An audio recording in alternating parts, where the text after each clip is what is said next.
Good morning dear friends.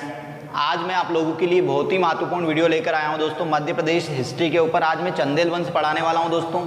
अब देखिए चंदेल वंश में क्या क्या पढ़ाने वाला हूं। चंदेश्वर वंश में कौन कौन से शासक हुए, कहाँ से इस वंश की स्टार्ट हुई, किसके सामंत थे, क्या राजधानी थी, कौन से मंदिर बनाए चंदेल वंश में, ठीक है, इसकी सांस्कृतिक विशेषताएँ क्या है, कृषि में क्या योगदान रहा चंदेल वंश का, कौन कौन से किले बनाए, कौन कौन से मंदिर बनाए और क्या स्पेशल रहा है चंदेल वंश में दोस्तों। तो पूरा चंदेल वंश कवर करवाने वाला हूं दोस्तों। तो वीडियो को लास्ट तक देखें और चैनल पर नए हो तो चैनल को सब्सक्राइब जरूर करें। इसके पहले मैं परमार वंश के ऊपर वीडियो बना चुका हूं और मध्य प्रदेश जीके के ऊपर कई वीडियो बना चुका हूं दोस्तों। करंट के ऊपर भी, मध्य प्रदेश करंट के ऊपर भी और मध्य प्रदेश जीके के ऊपर भी दोस्तों। जो आपको MP police, MP SI, PSC, one रक्षक, जेल प्रेरी, पटवारी, मध्य प्रदेश की सभी एग्जाम्स के लिए बहुत ही महत्वपूर्ण वीडियो है दोस्तों। तो वो वीडियो भी ज़रूर देखें। तो देखिए स्टार्ट करते हैं चंदेल वंश। अब देखिए चंदेल वंश की बात करते हैं तो चंदेल वंश कहाँ पर था भैया। चंदेल वंश का जो शासन था बुंदेलखंड में था। कहाँ पर था? बुंदेलखंड। अब देखिए बुंदेलखंड का कुछ पार्ट तो मध्य प्रदेश में आता है वर्तमान में और कुछ पार्ट कहाँ पर आता है? उत्तर प्रदेश में आता है। अब देखिए चंदेल वंश का संस्थापक कौन हुआ? तो चंदेल वंश का संस्थापक होता है नन्नुक। कौन हुआ दोस्तों चंदेल वंश का संस्थापक? 831 में नन्नुक ने चंदेल वंश की स्थापना की। एमपीपीएससी में ये क्वेश्चन पूछा गया था प्री में कि नन्नुक चंदेल वंश का संस्थापक कौन था। तो नन्नुक था। 831 में चंदेल वंश की नींव रखी थी दोस्तों नन्नुक ने। अब देखिए नन्नुक ने चंदेल वंश की नींव कहाँ पर रखी? तो नन्नुक ने जो चंदेल वंश की नींव रखी थी दोस्तों खजुराहो। कहाँ पर रखी थी? खजुराहो के आसपास वाले क्षेत्र, जो छोटे छोटे एरिया है खजुराहो के आसपास, वहाँ पर इसने चंदेल वंश की नींव रखी नन्नुक ने। और नन्नुक कौन था? तो नन्नुक गुज्जर प्रतिहार वंश का सामंत था। किसका सामंत था दोस्तों? ये नन्नुक गुज्जर प्रतिहार वंश का सामंत था। किस वंश का सामंत था नन्नुक? तो गुज्जर प्रतिहार वंश का सामंत था। अब देखिए इसके बाद इसका उत्तराधिकारी बनता है दोस्तों। इसका जो अगला उत्तराधिकारी बना वाकपति। कौन बना दोस्तों? वाकपति नन्नुक का पुत्र था जो इस वंश का अगला उत्तराधिकारी बना। इसने इसके साम्राज्य का विस्तार किया। क्या करा इसने? इसके साम्राज्य का विस्तार किया, परंतु इतना ज़्यादा डेवलपमेंट नहीं कर पाया, कुछ एरिया जीता है। फिर इसका उत्तराधिकारी बना दोस्तों जय शक्ति। कौन बना? जय शक्ति इस वंश का सबसे पावरफुल राजा हुआ।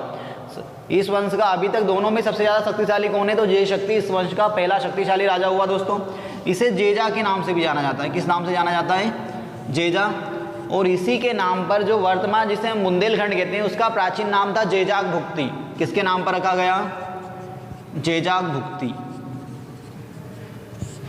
जय शक्ति के नाम पर ही वर्तमान बुंदेलखंड का नाम क्या था? पहले जेजाक भुक्ति नाम था दोस्तों। और जय शक्ति के नाम पर रखा गया है, जेजा के नाम पर रखा गया दोस्तों। इस वंश का पहला शक्तिशाली शासक हुआ और इसने अपने साम्राज्य का विस्तार किया। क्या करा इसने? अपने साम्राज्य का विस्तार किया। अब देखिए इसका उत्तराधिकारी हुआ दोस्तों राहिल। कौन हुआ इसका उत्तराधिकारी? राहिल, जो जेजा का पुत्र था। जेजा का पुत्र कौन था? राहिल था दोस्तों। राहिल जेजा का पुत्र हुआ और इसने अपने साम्राज्य का विस्तार किया। अब देखिए इसने महोबा को जीता। किसको जीता? जो महोबा वर्तमान में उत्तर प्रदेश में आता है, इसको जीत लिया। अब देखिए महोबा को जीत लिया। अब इसके बाद इसका उत्तराधिकारी बना दोस्तों हर्षदेव। कौन बना? इसका पुत्र हर्षदेव। 900 से 925 ईस्वी तक इसने शासन किया हर्षदेव ने। अब देखिए हर्षदेव ने अपने शासनकाल में, जो चंदेल वंश था, हर्ष के शासनकाल में उत्तर भारत के जितने भी राजाओं थे उन राजाओं में एक महत्वपूर्ण राजा बनाए। ठीक, क्या बना? चंदेल साम्राज्य या चंदेल वंश, उत्तर भारत के जितने भी राजा हुए उन राजाओं में एक सबसे महत्वपूर्ण शासक कौन बन गया?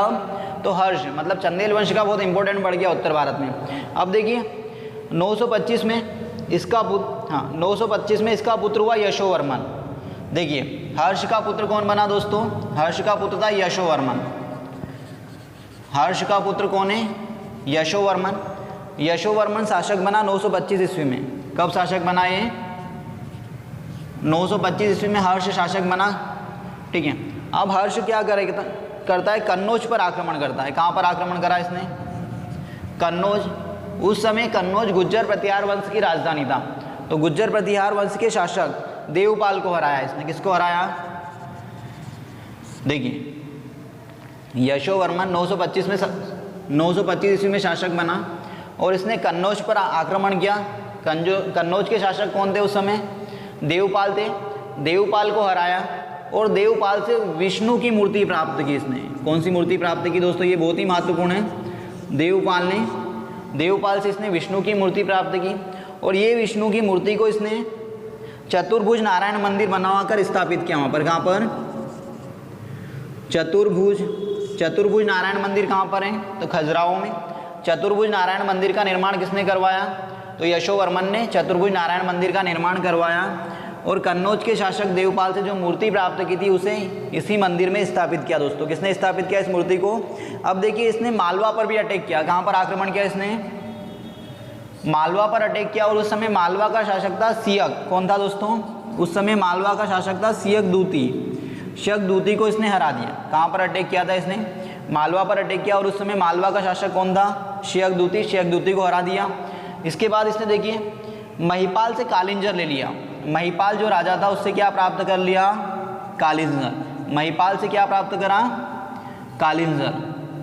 कालिंजर का किला, कालिंजर उत्तर प्रदेश में आता है। तो कालिंजर का किला किससे प्राप्त करा इसने, यशोवर्मन ने महिपाल से प्राप्त किया। दोस्तों अब देखिए इसका पुत्र हुआ धंगदेव। कौन था इसका पुत्र, धंगदेव। इसका पुत्र कौन हुआ, धंगदेव इस वंश का एक बहुत ही पावरफुल राजा हुआ। 954 से 1002 ईस्वी तक इसने शासन किया। धंगदेव चंदेल वंश का सबसे प्रतापी राजा हुआ। इसने 954 से 1025 तक चंदेल वंश में शासन किया। अब देखिए धंगदेव जो था इसने भैया ग्वालियर का किला जीत लिया। क्या जीता, ग्वालियर दुर्ग जीता दोस्तों इसने। ठीक है, धंगदेव ने ग्वालियर का किला जीता, प्रयाग को जीता। ठीक है, प्रयाग पर आक्रमण किया और वहाँ के राजा को हराया। इसके बाद देखिए चेदी शासक कौन थे यहाँ पर, चेदी शासक थे दोस्तों शंकरगण। कौन थे, शंकरगण को भी इसने हरा दिया।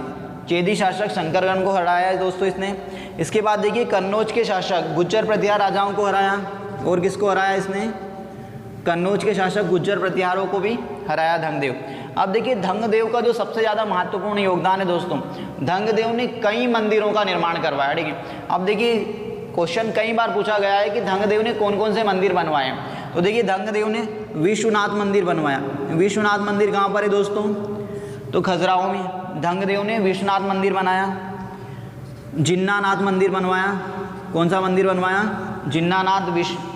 देखिए विश्वनाथ, जिन्नानाथ और एक और मंदिर बनाया था इन्होंने, पार्श्वनाथ। कौन सा मंदिर बनवाया दोस्तों, पार्श्वनाथ। ये सभी मंदिर कहाँ पर है, खजुराहो में। इसके अलावा इन्होंने बनाया था घंटाई मंदिर। कौन सा मंदिर बनाया दोस्तों, घंटाई मंदिर वर्तमान में नष्ट हो चुका है। ठीक है, घंटाई मंदिर वर्तमान में नष्ट हो चुका है। तो देखिए धंगदेव ने विश्वनाथ, जिन्नानाथ, पार्श्वनाथ मंदिर बनवाए। ये मंदिर कहाँ पर मिलेंगे आपको, खजुराहो में मिलेंगे। और इन्होंने घंटाई मंदिर भी बनवाया था जो वर्तमान में क्या हो चुका है, नष्ट हो चुका है दोस्तों। अब देखिए यशोवर्मन ने लक्ष्मण मंदिर का निर्माण कार्य प्रारंभ करवाया था। तो लक्ष्मण मंदिर के निर्माण कार्य को पूरा कौन करवाएंगे, लक्ष्मण मंदिर के निर्माण कार्य को पूरा करवाया धंगदेव ने। देखिए यशोवर्मन ने लक्ष्मण मंदिर का निर्माण कार्य पूरा प्रारंभ करवाया था और लक्ष्मण मंदिर के निर्माण कार्य को पूरा किसने करवाया, धंगदेव ने करवाया दोस्तों। अब देखिए इसके बाद धंगदेव की उम्र 100 वर्ष हो गई थी। कितने वर्ष हो गई थी, 100 वर्ष हो गई। तो इन्होंने क्या करा भैया, गंगा यमुना के संगम पर, कहाँ पर, गंगा यमुना के संगम पर समाधि ले ली इन्होंने। ठीक है, इन्होंने समाधि ले ली गंगा यमुना के संगम पर 100 वर्ष की आयु में। अब देखिए इनका उत्तराधिकारी हुआ गंड। कौन हुआ इनका उत्तराधिकारी दोस्तों, इनका पुत्र गंड। इनका उत्तराधिकारी हुआ। इसका शासन था 1002 से 1019 ईस्वी तक। कब तक शासन किया गंड ने, 1002 से 1019 ईस्वी तक इन्होंने शासन किया। और इन्होंने शाही राजा आनंद जो शाही राजा था आनंद पाल की सहायता की थी। शाही राजा आनंद पाल की सहायता करी जब महमूद गजनी ने भारत पर आक्रमण किया। सिंध का राजा था शाही राजा आनंद पाल की सहायता किसने की भैया, तो आनंद पाल की सहायता की थी गंड ने। और शाही राजा पर किसने अटैक किया था, तो मोहम्मद गजनवी ने अटैक किया था। अब देखिए और इसने जगदम्बी मंदिर बनवाया। कौन सा मंदिर बनवाया दोस्तों, जगदम्बी मंदिर बनवाया। जगदम्बी मंदिर कहाँ पर है, तो खजुराहो में जगदम्बी मंदिर मिलेगा दोस्तों। और ये वैष्णव मंदिर है। इसके बाद यहीं पर इसने चित्रगुप्त मंदिर भी बनवाया दोस्तों। कौन सा मंदिर बनवाया? चित्रगुप्त। देखिए,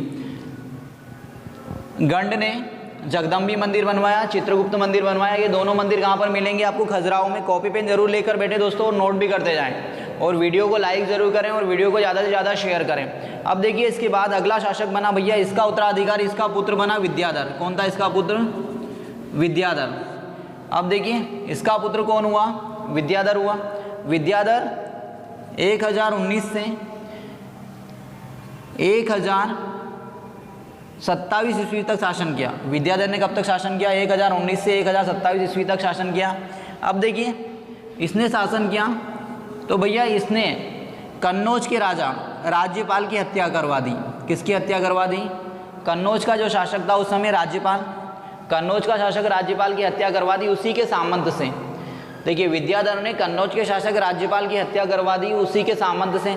अब उसके सामंत से हत्या इसलिए करवाई क्योंकि कन्नौज का जो राजा था राज्यपाल, इसने क्या करा था? मोहम्मद गजनवी ने जब आक्रमण किया था, महमूद गजनवी ने जब भारत पर आक्रमण किया तो उससे युद्ध नहीं लड़ा और आत्मसमर्पण कर दिया था। मतलब इसने क्या करा था? राज्यपाल ने महमूद गजनवी के जो आक्रमण हुए थे उन आक्रमण का सामना नहीं किया, युद्ध नहीं किया और उसने आत्मसमर्पण कर दिया, जिसके कारण विद्याधर ने इसकी हत्या करवा दी। अब देखिए, विद्याधर ने हत्या करवा दी।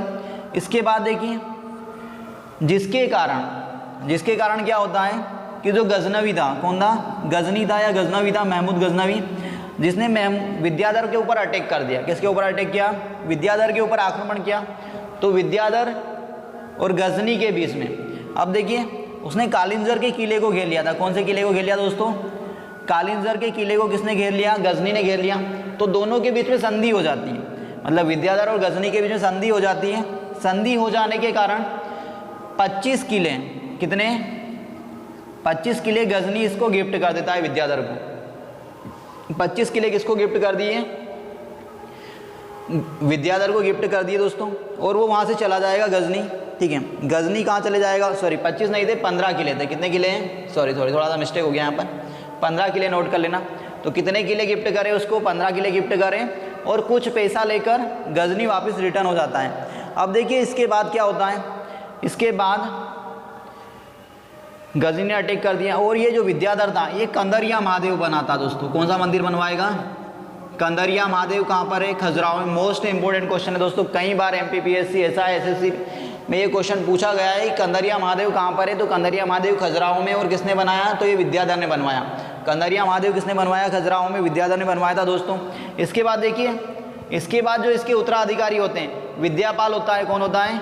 विजयपाल होता है। सॉरी, कौन हुआ? विजयपाल हुआ, जो एक अयोग्य शासक था, ज़्यादा शासन नहीं कर पाता है। इसके बाद इसका शासक बनता है, इसका उत्तराधिकारी बना देववर्मन। कौन बना? इसका उत्तराधिकारी कौन बना दोस्तों? देववर्मन। अब देखिए, देववर्मन को चेदी शासक है ना, कलचुरी चेदी शासक कौन था भैया? लक्ष्मीकर्ण। कौन था? लक्ष्मीकर्ण ने क्या करा? इसको हरा दिया।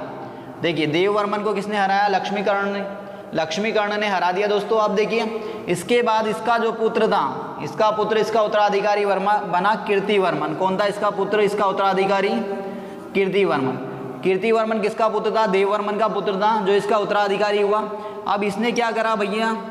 इसके पिता की हार का बदला लिया और लक्ष्मीकर्ण को हरा दिया। लक्ष्मीकर्ण को कौन हरा देता है? कीर्तिवर्मन। अब देखिए, कीर्तिवर्मन जो था महोबा में कीर्ति सागर जलाशय बनाएगा। कहाँ पर? महोबा में कीर्ति सागर जलाशय किसने बनाया दोस्तों? तो कीर्तिवर्मन ने महोबा में कीर्ति सागर जलाशय बनाया। इसके बाद देखिए, महोबा में कीर्ति सागर बना दिया और कालिंजर में बूढ़ा बूढ़ी तालाब बनाता है। कौन सा बनाता है? बूढ़ा बूढ़ी तालाब। कहाँ बनाया इसने? बूढ़ा बूढ़ी तालाब इसने बनाया महोबा में। देखिए, सॉरी, कालिंजर में बूढ़ा बूढ़ी तालाब बनाया और कीर्ति सागर जलाशय बनाया इसने। और मध्य प्रदेश में चंदेरी का किला बना था दोस्तों। चंदेरी का किला कहाँ पर आता है? अशोकनगर में। चंदेरी का किला किसने बनाया? कीर्तिवर्मन ने बनवाया। ठीक है, अब देखिए, इसके बाद कीर्तिवर्मन के बाद इसका उत्तराधिकारी बना दोस्तों, इसका उत्तराधिकारी बना मदन वर्मन। कौन बना इसका उत्तराधिकारी? इसका पुत्र मदन वर्मन इसका उत्तराधिकारी बना। जो मदन वर्मन था, ठीक है, इसने मदन वर्मन। अब देखिए, इसके बीच में मदन वर्मन के पहले 3 शासक और बनते हैं जो अयोग्य शासक थे। ठीक है, अयोग्य शासक थे।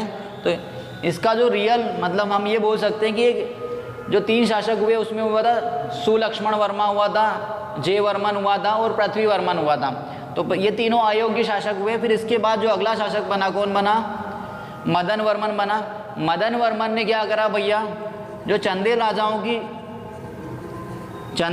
की क्या हो गया था, ये जो साम्राज्य का पतन हो गया तो इसके साम्राज्य को पुनः स्थापित किया चंदेल वर्मन ने। अब देखिए चंदेल वर्मन ने इनकी शक्ति पुनः दिलाई दी और इसका पुत्र था मदन वर्मन का जो उत्तराधिकारी हुआ परमर्दी देव। कौन हुआ दोस्तों? परमर्दी देव हुआ। परमर्दी देव इस वंश का अगला शासक हुआ जो मदन वर्मन का बेटा था। अब देखिए जो परमर्दी देव था ये शासक बनता है आपका 1166 से 1202 ईस्वी तक। अब देखिए परमर्दी देव को कौन हरा देगा? 1182 में पृथ्वीराज चौहान ने हराया। परमर्दी देव को 1182 में किसने हराया? पृथ्वीराज चौहान ने हराया। और इस युद्ध में इसका सेना नायक उदल मारा जाता है। आला उदल परमर्दी देव के 2 महत्वपूर्ण सेना नायक थे दोस्तों। तो इस युद्ध में कौन मारा जाएगा? उदल मारा जाता है 1182 में। अब देखिए इसके बाद जो परमर्दी देव था, परमर्दी देव के बाद क्या होता है? परमर्दी देव को मारा गया, मतलब इसका जो एक सेनानायक मारा गया था और किसके अधीन आ गया है? चौहान वंश के राजा पृथ्वीराज चौहान के अधीन आ गया।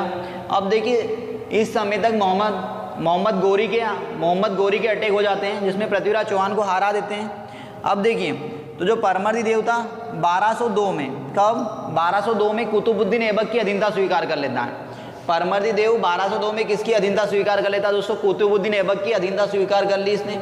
जब कुतुबुद्दीन ऐबक की अधीनता स्वीकार कर लेता तो इसका मंत्री रहता है अजय देव। कौन था इसका मंत्री दोस्तों? अजय देव। इसकी हत्या कर देगा। 1202 में परमर्दी देव ने किसकी अधीनता स्वीकार कर ली? कुतुबुद्दीन ऐबक की। तो इसके मंत्री अजय देव ने इसकी हत्या कर दी और इसका पुत्र त्रैलोक्य देव अगला उत्तराधिकारी बनेगा दोस्तों। इसके बाद वीडियो को लाइक करें और वो आगे भी हम अभी करते हैं, एक बार इसका रिवीजन करवा देते हैं आपको। तो देखिए चंदेल वंश का संस्थापक हुआ नन्नुक। 831 में इसने चंदेल वंश की नींव रखी और इसकी राजधानी क्या थी? तो खजुराहो। और ये किसके सामंत थे? तो गुज्जर प्रतिहार वंश के सामंत थे। और इसकी राजधानी क्या थी भैया? इसका खजुराहो इसकी राजधानी थी। और इसका उत्तराधिकारी कौन बना अगला? तो इसका उत्तराधिकारी बनता है वाकपति और ये इसके साम्राज्य का विस्तार करता है। इसका पुत्र जयशक्ति इसका अगला उत्तराधिकारी बना। जयशक्ति इसका उत्तराधिकारी था दोस्तों। इसी के नाम पर जो बुंदेलखंड है उसका पहले नाम क्या था? जैजाक भुक्ति। इस वंश का पहला सबसे प्रतापी राजा हुआ और इसका उत्तराधिकारी हुआ राहिल। कौन हुआ इसका उत्तराधिकारी दोस्तों? राहिल। अब देखिए राहिल ने महोबा को जीत लिया और इसका उत्तराधिकारी इसका बेटा हुआ हर्षदेव जो 900 से 925 तक शासक करता है। एक महत्वपूर्ण शासक हुआ, उत्तर भारत में एक महत्वपूर्ण राज्य की नींव रखता है चंदेल वंश की। इसके बाद देखिए इसका पुत्र हुआ यशोवर्मन। यशोवर्मन कब शासक बना? तो 925 ईस्वी में यशोवर्मन शासक बनता है और ये कन्नौज के राजा देवपाल को हरा देता है और उनसे कौन सी प्रतिमा प्राप्त करेगा? वैष्णव प्रतिमा प्राप्त करेगा। और वैष्णव प्रतिमा को कहाँ स्थापित करेगा? ये एक मंदिर बनवाता है। कहाँ पर? चतुर्भुज नारायण मंदिर खजुराहो में, वहीं पर वैष्णव प्रतिमा को स्थापित कर देता है। और ये मालवा के शासक सियक दूती को हराया इसने। और महिपाल कौन था भैया? जिससे कालिंजर छीन लिया। महिपाल से कालिंजर छीना इसने और इसका उत्तराधिकारी हुआ इसका पुत्र धंगदेव। धंगदेव का जो शासन था 954 से 1002 ईस्वी तक इसने ग्वालियर का किला जीता, प्रयाग को जीता और चेदी के शासक शंकर गण को हराया। कन्नौज पर अधिकार किया इसने। ठीक है। इसके बाद देखिए इसने जो मंदिर बनवाए थे दोस्तों, विश्वनाथ, जिन्नानाथ और पार्श्वनाथ मंदिर का निर्माण किसने करवाया? तो ये धंगदेव ने मंदिर बनवाए। और घंटाई का मंदिर बनवाया था जो वर्तमान में नष्ट हो चुका है। इसके बाद देखिए इसके पिता के द्वारा लक्ष्मण मंदिर का निर्माण करवाया गया था। यशोवर्मन स्टार्ट कर दिया था तो उसको ये पूरा करवाता है। 1000 मतलब 100 साल तक ये जिंदा रहता है और इसकी डेथ नहीं होती तो ये गंगा यमुना के संगम पर जाकर समाधि ले लेता है। इसका उत्तराधिकारी हुआ दोस्तों गण। 1002 से 1019 तक शासन किया इसने। आनंदपाल, ठीक है, जो शाही राजा थे, आनंदपाल की सहायता की गजनवी के आक्रमण के विरुद्ध। और इसने जगदम्बी मंदिर बनवाया, चित्रगुप्त मंदिर बनवाया दोस्तों चित्रकूट में। अब देखिए विद्याधर इस वंश का अगला उत्तराधिकारी हुआ जो एक पावरफुल राजा था। ये 1019 से 1027 तक शासन करता है। अब देखिए ये कन्नौज के शासक जयपाल की हत्या करवा देता है उसी के मंत्री के द्वारा, क्योंकि वो मोहम्मद गजनी की अधीनता स्वीकार कर लेता है। और देखिए इसके बाद मोहम्मद गजनी से कालिंजर के किले में बंदी बना लेता, मतलब क्या करता है उसका घेराबंदी करता, तो दोनों के बीच में संधि होती है और उसे कितने किले दे के जाएगा वो, तो 15 किले दे देता है, ठीक है। इसके बाद ये कंदरिया महादेव मंदिर का निर्माण करवाया इसने, सबसे महत्वपूर्ण निर्माण कार्य कौन सा करवाया, कंदरिया महादेव का मंदिर बनवाया। और इसके बाद देखिए इसने इसका उत्तराधिकारी हुआ विजयपाल। विजयपाल एक अयोग्य शासक था। फिर इसके बाद आता है देववर्मन। देववर्मन क्या करेगा भैया, चेदी के शासक, देववर्मन को कौन हरा देगा, चेदी का शासक हटा देता है कर्ण, लक्ष्मीकर्ण। अब देखिए इसका पुत्र हुआ कीर्तिवर्मन। कीर्तिवर्मन लक्ष्मीकर्ण को हरा दिया। लक्ष्मीकर्ण को किसने हराया, कीर्तिवर्मन ने हरा दिया। अब देखिए फिर इसके बाद आती है महोबा। क्या आता है, महोबा। महोबा में कीर्ति सागर नामक जलाशय बनाता है और बूढ़ा बूढ़ी तालाब बनाता है और चंदेरी का किला बनाया कीर्तिपाल ने। इसका उत्तराधिकारी हुआ। इसके पहले 3 राजा और आते जो अयोग्य शासक थे दोस्तों। अब देखिए इसके बाद जो अगला उत्तराधिकारी बनता है, मतलब एक पावरफुल राजा बना, मदन वर्मा बना। अब देखिए चंदेल क्या होगा, अब इसके बाद चंदेलों की जो खोई हुई शक्ति थी वो पुनः प्राप्त करने का प्रयास करता है कौन, मदन वर्मा। इसके बाद अगला आया परमर्दी देव। अब देखिए परमर्दी देव इस वंश का एक शासक हुआ जो इसका उत्तराधिकारी था, मदन वर्मन का बेटा था। 1066 से 1202 ईस्वी तक शासन करता है। 1166 से 1202 तक शासन करता है और 1182 में इसे पृथ्वीराज चौहान हरा देगा। अब पृथ्वीराज चौहान हमने हरा दिया। जब पृथ्वीराज चौहान तराइन के युद्ध में हार जाता है तो फिर इसके बाद कुतुबुद्दीन ऐबक गुलाम वंश की नींव रखता है यहाँ पर, ठीक है। और गुलाम वंश में कुतुबुद्दीन ऐबक 1202 में इस पर आक्रमण करता है, परमर्दी देव पर। किस पर आक्रमण किया इसने, परमर्दी देव पर। जब परमर्दी देव पर अटैक करता है तो परमर्दी देव क्या करता है भैया, उसके युद्ध का सामना नहीं करता है और आत्मसमर्पण कर देता है, जिसके कारण क्या करेगा, इसका मंत्री अजय देव इसकी हत्या कर देगा। और ये अजय देव परमर्दी देव के पुत्र इसका स्क्रीनशॉट ले लें आप। फिर आगे देखते हैं हम दोस्तों। वीडियो को लाइक ज़रूर करें और वीडियो को ज़्यादा से ज़्यादा शेयर करें, ठीक है। और चैनल पर नए हो तो चैनल को सब्सक्राइब भी ज़रूर करें दोस्तों। अब देखिए इसके बाद जो अगला इसका उत्तराधिकारी बना वो कौन बनेगा, इसका उत्तराधिकारी बनेगा त्रैलोक्य देव। कौन बना दोस्तों अगला इसका उत्तराधिकारी, चंदेल वंश में त्रैलोक्य देव अगला उत्तराधिकारी बना। त्रैलोक्य देव अगला शासक बना, ठीक है। त्रैलोक्य देव किसका पुत्र था, त्रैलोक्य देव चंदेल वंश का अगला शासक बना। अब देखिए त्रैलोक्य देव का शासन था भैया 1203 से 1255 तक शासन किया इन्होंने। त्रैलोक्य देव ने कब तक शासन किया, 50 तक शासन करते हैं त्रैलोक्य देव। अब त्रैलोक्य देव थे जो चंदेल राजाओं की जो शक्ति समाप्त हो चुकी थी उसे पुनः पा लेते हैं, मतलब ये पुनः क्या होते हैं, दोबारा से जो परमर्दी देव के शासनकाल में चंदेल वंश का विनाश हो जाता था उस खोई हुई शक्ति को पुनः प्राप्त कर लेते हैं कौन, परमर्दी देव। अब देखिए परमर्दी देव ने मुगलों से, जैसे जो कुतुबुद्दीन ऐबक था और उसके उत्तराधिकारी हुए थे, जितने भी क्षेत्र मुस्लिम शासकों ने चंदेल वंश से छीने थे वो त्रैलोक्य देव पुनः प्राप्त कर लेते हैं, ठीक है। मतलब ये पुनः शक्ति स्थापित कर लेते हैं। अब इनका उत्तराधिकारी होता है वीरवर्मन। कौन होता है दोस्तों इनका उत्तराधिकारी, वीरवर्मन त्रैलोक्य देव का उत्तराधिकारी हुआ। अब देखिए इसका शासन रहता है 1250 से 1286 तक। ये कोई महत्वपूर्ण शासक नहीं हुआ। इसके बाद 2 साल के लिए एक अगला शासक बनना, इसका पुत्र था भोगवर्मन। कौन था, भोगवर्मन। जो भोगवर्मन भी कोई महत्वपूर्ण शासक नहीं हुआ और इस वंश का अंतिम शासक हुआ हमीरवर्मन। कौन हुआ दोस्तों, हमीरवर्मन इस वंश का अंतिम शासक हुआ। अब देखिए हमीरवर्मन का शासन रहता है, ठीक है। अब हमीरवर्मन के शासनकाल में भैया जो चंदेल साम्राज्य था इस पर अलाउद्दीन खिलजी अधिकार कर लेगा। कौन अधिकार कर लेता है, अलाउद्दीन खिलजी अधिकार कर लेता है दोस्तों, ठीक है। अब देखिए चंदेल साम्राज्य का क्या क्या योगदान है उस पर बात करते हैं। तो देखिए भैया चंदेल साम्राज्य का जो समाज था उसकी बात कर लेते हैं। तो समाज वर्ण व्यवस्था में बटा हुआ था, ब्राह्मण क्षत्रिय वैश्य शूद्र तीनों 4 वर्ण में बटा था और चारों वर्ण के जो वर्ण व्यवस्था के जो कामकाज थे वही काम करने का अधिकार था। समाज इस प्रकार का था और समाज में देवदासी प्रथा प्रसिद्ध थी दोस्तों। कौन सी प्रथा थी यहाँ पर प्रचलित, चंदेल वंश में देवदासी, मतलब जो मंदिरों में महिलाएं, अविवाहित महिलाएं रहती थी, देवदासी प्रथा प्रचलित थी चंदेल वंश में, ठीक है। इसके बाद देखिए चंदेल कृषि की बात करते हैं तो कृषि में ये क्या क्या फसल करते थे, गेहूं की फसल करते थे, तिलहन, कपास, ये फसल यहाँ पर प्रमुख होती थी, चंदेल वंश के राजाओं के द्वारा की जा रही थी। अब देखिए इसके बाद सिंचाई के लिए यहाँ पर इन्होंने क्या करा था, नहरों का निर्माण कराया, तालाब बनवाए थे, सिंचाई के लिए नहर और तालाब बनवाए। और इनका राजकीय धर्म कौन सा था दोस्तों, तो शैव धर्म था। राजकीय धर्म कौन सा था, शैव धर्म था। शैव धर्म होने के बाद भी, राजकीय धर्म शैव धर्म होने के बाद भी इन्होंने बाकी धर्मों का भी सपोर्ट किया। जैसे इसका सबसे अच्छा उदाहरण है खजुराहो के जैन मंदिर। खजुराहो में जैन मंदिर चंदेल राजाओं के द्वारा बनवाए गए और इन्होंने कई मंदिरों का निर्माण करवाया। अब देखिए इनके जो मंदिर थे वो कौन सी शैली में बने हैं, तो पंचायत शैली में बने हुए। दोस्तों कौन सी शैली में बने हुए मंदिर मिलेंगे आपको, पंचायत शैली में मंदिरों का निर्माण करवाया इन्होंने। पंचायतन शैली में मंदिर बनवाए इन्होंने।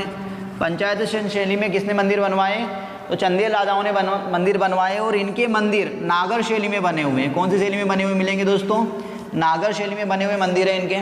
अब देखिए चंदेल वंश के जो मंदिर है नागर शैली में बने हुए मिलेंगे।